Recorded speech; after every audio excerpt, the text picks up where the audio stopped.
Hola, buenas tardes, buenas noches al horario que nos estén viendo. Nosotros somos el equipo de los cuatro y vamos a hablar un poco sobre la evolución de los derechos humanos, la evolución tectónica de los derechos humanos basada en la Constitución mexicana del año 1927 al 2011. Los participantes son Dalinda Sotelo, Heleni Alanís, Williams Hernández y Andrés Jardón. Vamos a hablar un poco sobre los derechos humanos, que los derechos humanos... ¿qué son? Son facultades inherentes a la persona. Por ejemplo, desde que nosotros tenemos vida o tenemos nuestros primeros minutos en este plano terrenal, nosotros somos acreedores a estos derechos humanos, como la vida, la igualdad, la libertad, etcétera. Mientras que las garantías individuales son todos aquellos mecanismos jurídicos principalmente que protegen al Estado, que reconocen y protegen y aseguran el ejercicio real de estos derechos ante cualquier abuso de autoridad. Pongamos un ejemplo. Por ejemplo, son los medios por los cuales, por ejemplo, la audiencia, legalidad, seguridad judicial, ¿no? Esas son las garantías individuales. Vamos a poner un ejemplo. Yo como ser humano tengo derecho a la seguridad. ¿Esa quién me la va a otorgar? Claramente el Estado es el quien me va a otorgar la seguridad. Que en las avenidas haya iluminación, que haya cámaras de seguridad, que haya policías, por ejemplo, si voy en carretera, que exista el tránsito. Esas son las garantías individuales. Esas son las garantías que el Estado nos tiene que dar de ley, sí o sí. Y los derechos humanos son universales, no dependen del Estado, están dirigidos principalmente a la dignidad humana. Por ejemplo, tenemos derecho a la educación, tenemos, por ejemplo, derecho a vivir, tenemos derecho a respirar, tenemos derecho a tomar decisiones. Esos son los derechos humanos. Una vez habiendo entendido esto, vámonos a la siguiente diapositiva. Sí, aquí en esta diapositiva pues habla del estado de cómo otorgante, de cómo antes atendían los derechos en México de la Constitución de 1917. Dice que en este tiempo se hablaba de garantías individuales. También pues se pensaba que el Estado era quien daba esos derechos. Por lo tanto, pues como si el gobierno nos dijera, yo te doy estos derechos, ¿no?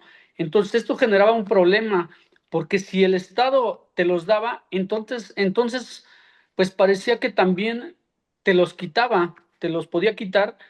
Entonces, por eso se dice que era un módulo un poco paternalista, porque si el gobierno fuera que decide que sí o que no pueda tener algún derecho a alguien, ¿no? Entonces, en pocas palabras, antes no se veía a la persona como alguien que ya tenía los derechos por sí misma, sino por alguien que lo recibía del Estado. Entonces, pues estábamos ligados a lo que decidiera el gobierno, ¿no? Entonces, eso, pues era mucho conflicto antes en los años de 1917, sí era bastante conflicto porque pues él decidía todo lo que hacíamos y era, pues, que todos siguiéramos ese mismo, línea, ¿no? Entonces, bueno, pues ahorita esta diapositiva y nos vamos con mi compañera en la tercera diapositiva. Correcto, así es, Williams. Mira, en este caso, ahorita pues podemos ver cómo ha cambiado en 84 años, pues la actualización para los derechos humanos que realmente sean beneficiosos para las personas y cada uno de los mexicanos. En la Constitución ya quedó plasmada desde 1930 a 1940 en el artículo 3 como la educación que afina totalmente su rol social de 1970 a 1990, la expansión social por el artículo 4, que es la igualdad, la salud y el medio ambiente. Y para los años 2000, ¿qué pasa? La diversidad y la justicia, que ahí se plasma en 4 artículos de la Constitución, como es el artículo 1, el 2, el 16, el 22, y se queda escrito que es el indigenismo y un nuevo penal. Entonces, para el junio de 2011, el estallido de el completa reforma que se da en el artículo 1 y es por el cambio del paradigma para que para que pues se pudiera dar mejora completamente a los derechos humanos y de esta manera la Constitución funciona como un códice que realmente tiene autoridad y poder. Pasemos ahora a la diapositiva 4.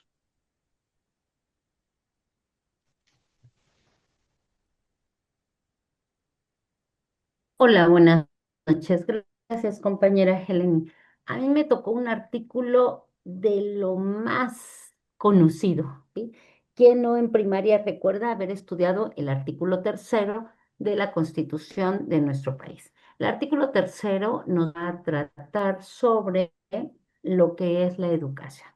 Pero ahora nosotros lo vemos como algo muy cotidiano, podemos hablar del artículo tercero. No siempre fue así, compañeros, ¿eh?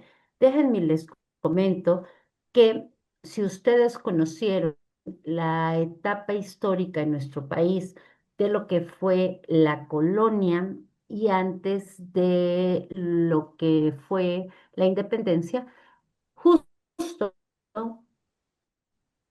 La educación siempre estuvo reservada, siempre estuvo contemplada para las clases sociales altas, ¿sí? Va a ser más o menos en la época de las leyes de reforma donde se empieza a hablar y a exigir que la educación sea para todos los mexicanos, ¿no? Porque había un índice de analfabetismo muy importante. Actualmente casi no lo sabemos como si fuera un poema o algún otro escrito que es laica, gratuita y obligatoria. Pero repito, para que hayamos llegado aquí. Es un trabajo titánico el estar hablando de que todos recibimos educación. Desgraciadamente, como hemos visto en otras materias, hay desigualdades en nuestro país. Y aunque en la Constitución está plasmado este derecho a la educación, desgraciadamente en la vida real no siempre sucede así, ¿sí?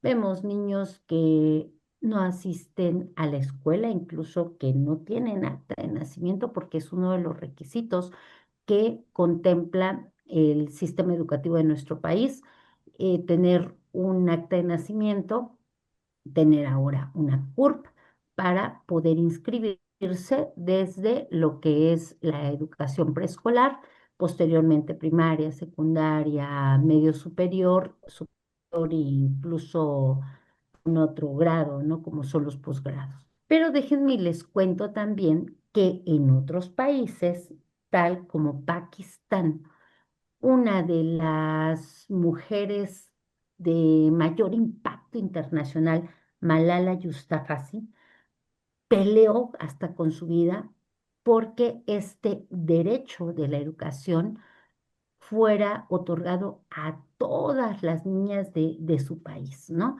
Porque, por ejemplo, en países tales como Pakistán, nada más la educación llegaba hasta, no recuerdo exactamente, 12 años, lo que vendría siendo acá en nuestro país como la educación primaria. Y posteriormente ya no se le permitía a la mujer seguir estudiando. Gracias a la lucha de muchos años en nuestro país, repito, tenemos ahora esta apertura democrática y estamos hablando de una educación basada en la laicidad, que es libre de religión. No vamos a que nos adoctrinen, vamos a que nos lleven por el camino de la ciencia y de la evidencia. Bueno, sin mayor preámbulo, continuamos con la siguiente diapositiva. Adelante. Bien, vamos a hablar del hito divisorio del artículo 4, que habla precisamente de la antesala del Año Internacional de la Mujer, cuya conferencia mundial se celebra en México en el año de 1975. Pero para ser más concretos en esto, vamos a hablar de los principales ejes, que es la igualdad de género, que establece que la ley debe promover mecanismos e instituciones para garantizar la equidad de género precisamente para los ejes de la familia, ¿no? Eh, hombre y mujer, hombre y mujer tienen el mismo derecho de formar a sus hijos, ¿no? La igualdad de la familia, la protección familiar, en los derechos de las niñas y de los niños y también en garantizar una educación digna para estos jóvenes, ¿no? Se reconoce que el derecho de las personas es decidir de manera responsable.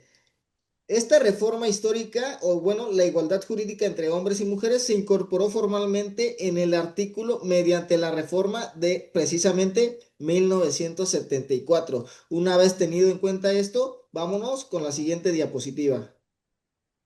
Sí, en esta va en conjunto un poco con lo que haces mención.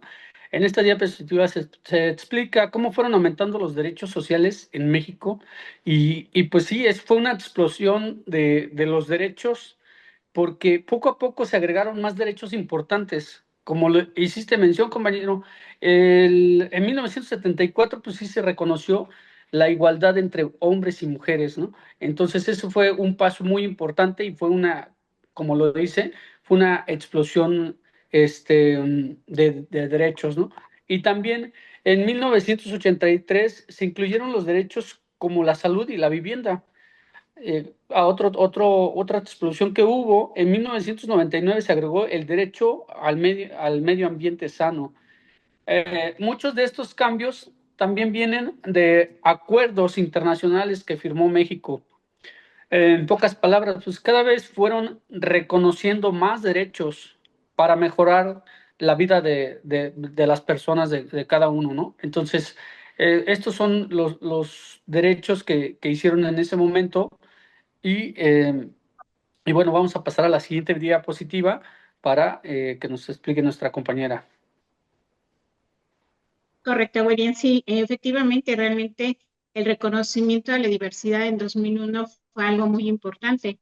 ¿Por qué? Porque el Estado deja de buscar una asimilación homogénea y comienza a proteger jurídicamente la pluralidad inherente de la nación. Incluso mismo ahorita están en busca de que se puedan rescatar todas esas lenguas que se hablaban en nuestra República Mexicana.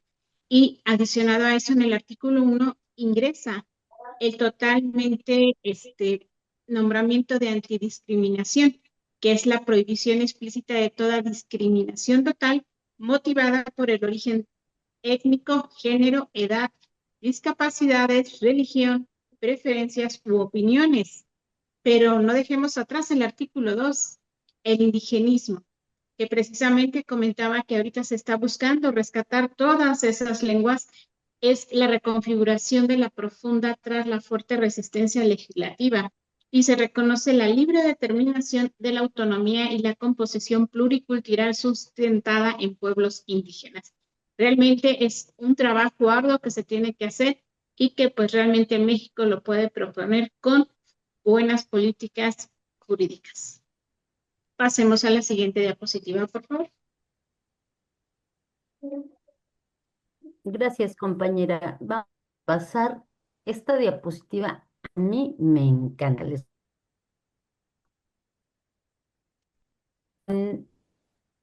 Lo que yo les había comentado en alguna de las anteriores diapositivas con la Inquisición, con esta parte, bueno, ni siquiera hacer justicia. Antes del 2008, en nuestro tenía un sistema inquisitivo. ¿Por qué? ¿En qué se basa o en qué me baso más bien para decir eso? Porque justo el MP o el Ministerio Público investigaba, acusaba y aportaba pruebas, ¿sí? O sea, lo hacía todo, básicamente al acusar estaba determinada toda su situación, ¿no? Pero, pues,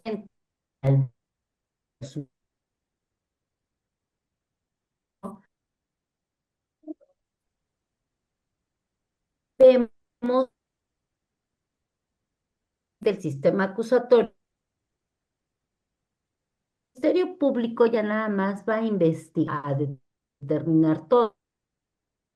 En cambio, ya aparece otra figura de la defensa, que va, como su nombre lo dice, a defender, a contradecir la acusación.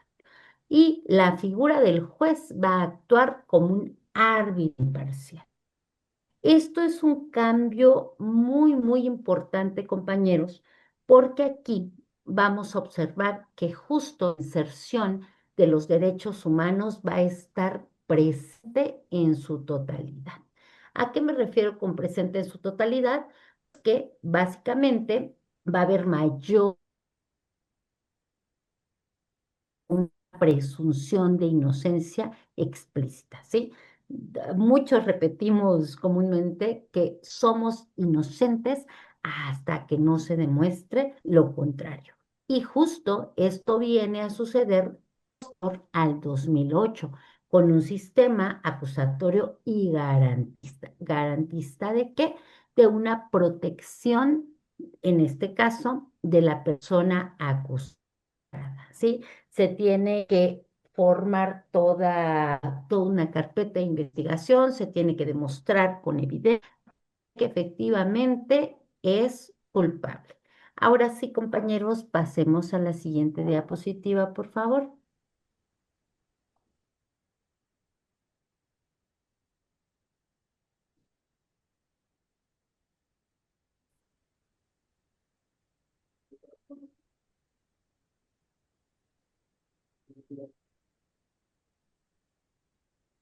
Bien, vamos a hablar del punto de quiebre y por qué junio del 2011.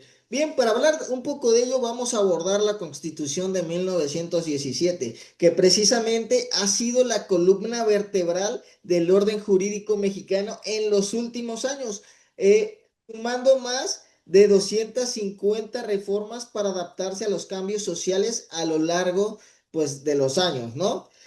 Vamos a hablar un poco del punto de quiebre, ¿no? En México, en el 10 de junio precisamente del año 2011, se publicó en el Diario Oficial de la Federación una reforma constitucional de los derechos humanos, la cual ha tenido como mandato crear una nueva cultura de derechos humanos, poniendo el centro la dignidad de las personas.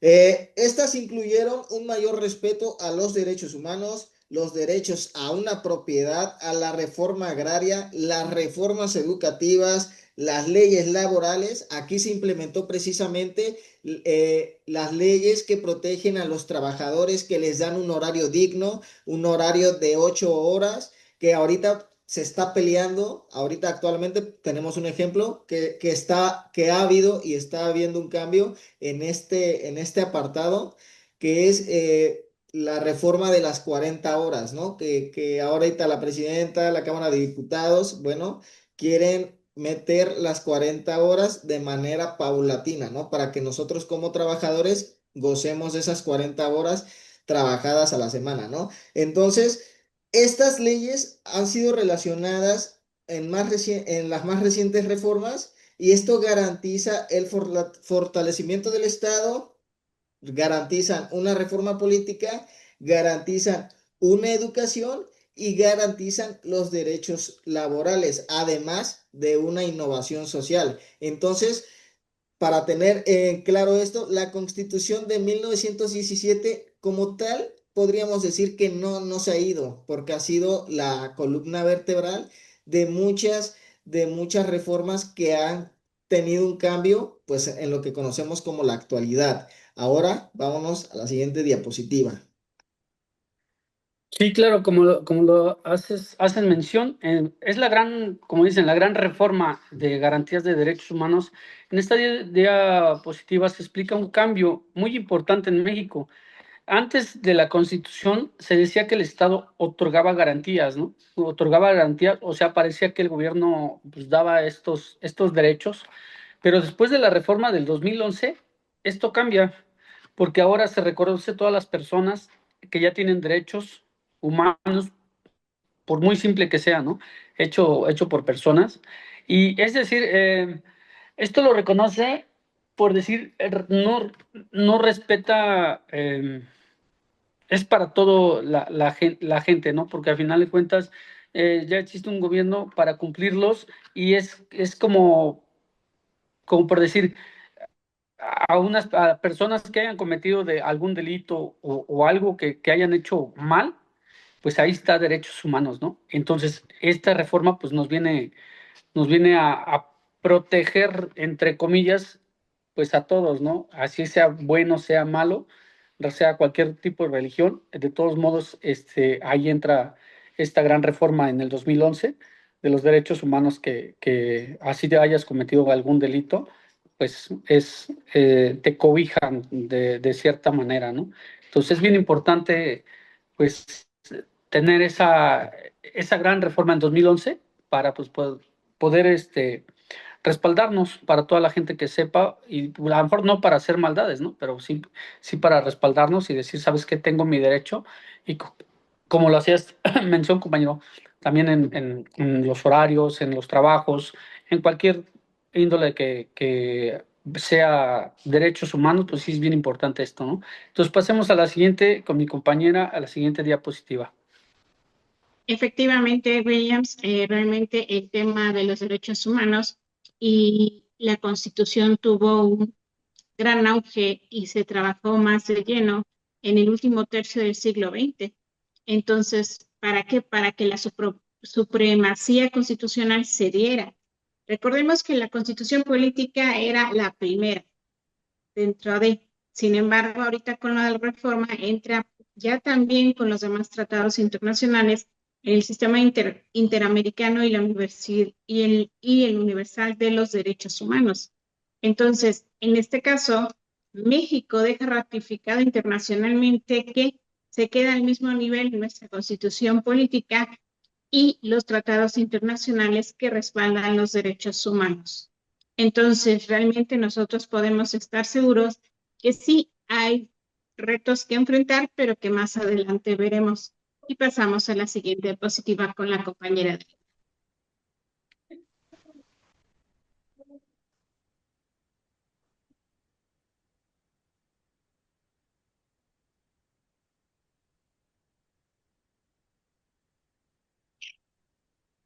Compañera, tiene su Ángel micrófono está apagado. presente.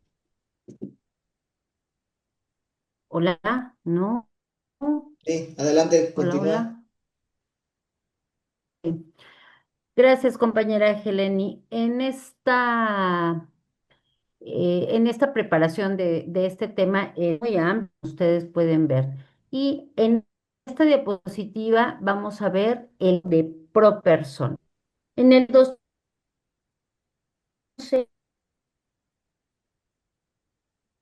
reformarse el artículo primero, las garantías individuales de derechos humanos, vamos a ver, por ejemplo, que el principio de pro persona se refiere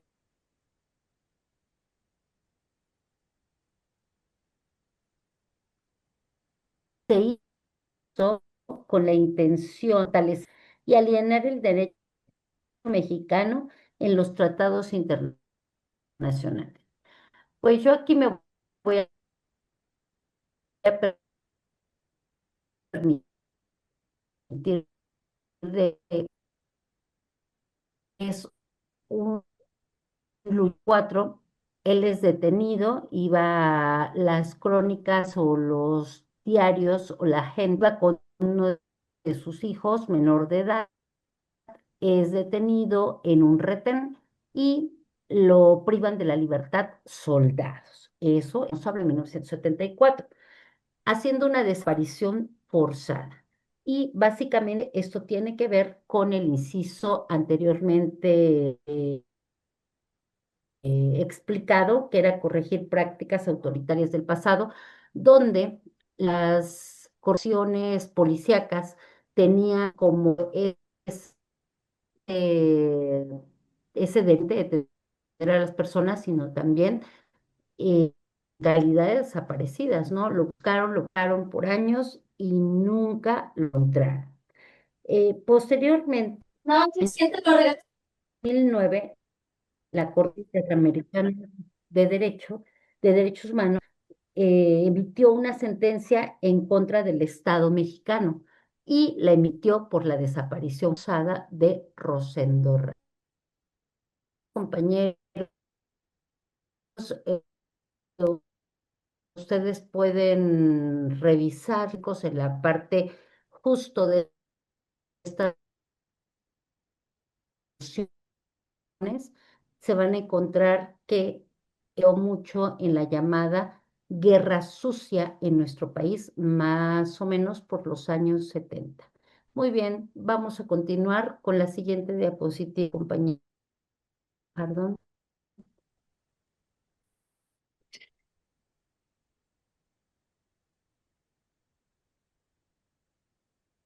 Bien, vamos a hablar sobre los cuatro ejes rectores de los derechos humanos. La universabilidad pertenece a todas las personas sin excepción ni discriminación alguna. ¿Esto qué quiere decir? Bueno, no hay jerarquías, ¿ok? Establece que todos los derechos civiles, políticos, económicos, sociales y culturales forman parte de un conjunto de importancia, ¿ok? Entonces, la universabilidad pertenece a todas las personas. Todas las personas tenemos derecho, pues, a tener los derechos humanos, válgame la redundancia, ¿no? Entonces, no hay como tal una persona que esté exenta de no tenerlos. La indivisibilidad menciona que no hay jerarquías entre los derechos civiles, los derechos sociales, los derechos de educación, los derechos laborales. Todos son sumamente importantes, ¿ok? Porque no se puede equilibrar un derecho del otro. Funcionan a la par. Y ahí brincamos a la interdependencia, ¿no? Que, por ejemplo, la realización de un derecho a menudo depende de la realización de otro. Vamos a un ejemplo claro, ¿no? Por ejemplo, nosotros tenemos libertad de expresión, ¿no? Es fundamental para garantizar el derecho a la salud social. ¿Esto qué quiere decir? Que obviamente, si yo estoy enfermo, y me están negando el derecho a la salud, obviamente eso es imposible. Yo como persona física y moral tengo también la posibilidad de yo reclamar ese derecho. Oye, ¿qué onda, no? ¿Por qué me estás negando el servicio a la salud si la Constitución mexicana avala que yo tengo este derecho, ¿no? Que yo tengo, puedo ocupar este derecho, tengo que tener una salud digna, ¿no? Y así precisamente con la educación, ¿no? Entonces, es progresiva. ¿Esto qué quiere decir? Que obviamente los derechos no pueden ir a la declive, ¿no? Por ejemplo, ahorita con el sistema de la jornada laboral, nosotros tenemos una jornada laboral de 8 horas, ¿no? La quieren acortar a 7 horas. Esto tiene que ser progresivo, ¿no? No nos pueden meter, ¿sabes qué? Queremos cambiar la reforma laboral, ¿no? Ya no vas a trabajar 8 horas, vas a trabajar 10. Esto es imposible, ¿ok? Porque sería un descenso en el horario laboral. Tiene que ser progresivo. ¿A qué voy con esto? Que obviamente de 8 bájale a 7, ¿no? Y así sucesivamente, bájale a 6, a 5. Ya a 4 yo creo que ya es imposible para los ciudadanos, ¿no? Trabajar 4 horas diarias, pero tener un horario digno de 7 horas, yo creo que es aceptable para los que nos dedicamos, pues ya o ya ejercemos esta oportunidad laboral, ¿no? Entonces los derechos humanos son progresivos, no pueden ir en decadencia, tienen que ir siempre evolucionando al derecho más actual. Vámonos con la siguiente diapositiva. Sí, claro. Y por eso pues también tenemos las cuatro obligaciones que tenemos activas del Estado, que son, en esta diapositiva se explican las cuatro obligaciones y es pues protegernos cada día más, ¿no? Cada día más que está pasando es prevenir, es decir, y evitar que ocurran violaciones y que se haga todo conforme a derecho. También el segundo, pues, es investigar o buscar cuándo pasó algo, ¿no? Es una investigación total, no sé, evidencias, fotos, videos, cámaras, para que nosotros, pues es lo que hace el Estado, es investigación. Y el tercero, pues, es sancionar o castigar a los responsables. Entonces, ya con toda esta evidencia, la investigación y todo, pues también nos apoya para castigar a los responsables. Y el cuarto, pues es reparar, que significa compensar a la víctima.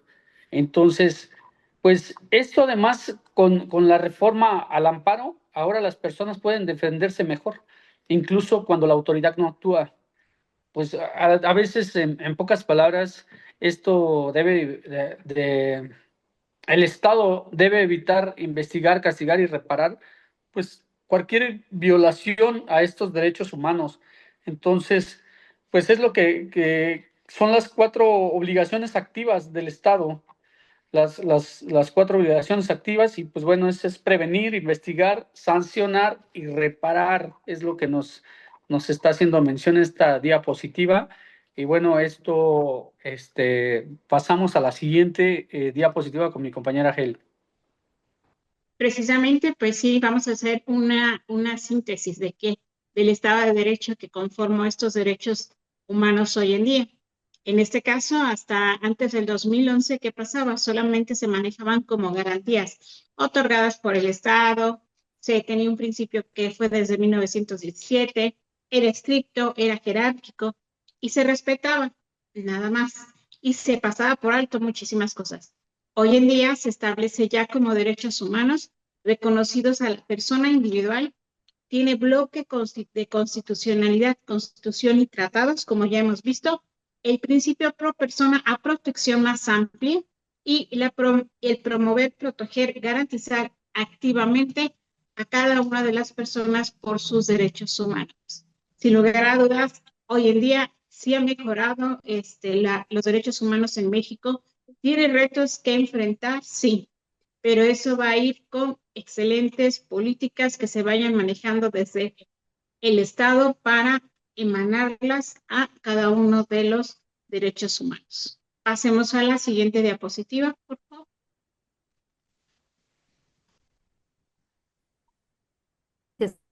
Compañera, pues voy a tomarte aquí, la podemos nosotros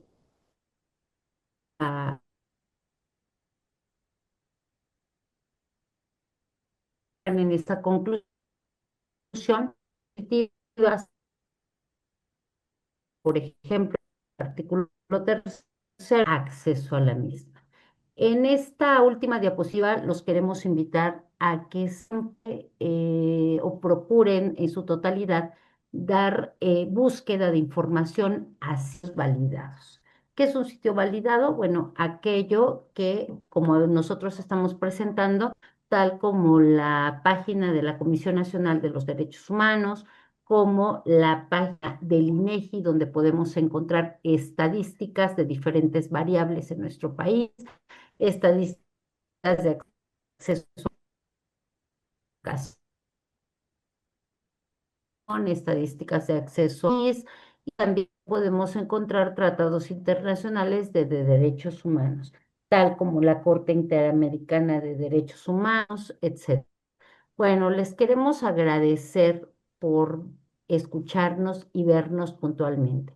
Ustedes saben que nosotros somos estudiantes de la licenciatura en modalidad virtual en Derecho y gracias por vernos, escucharnos, porque estamos haciendo nuestro mejor esfuerzo en mantenerlos informados. Hasta luego, buenas noches, buenas tardes, donde nos ve.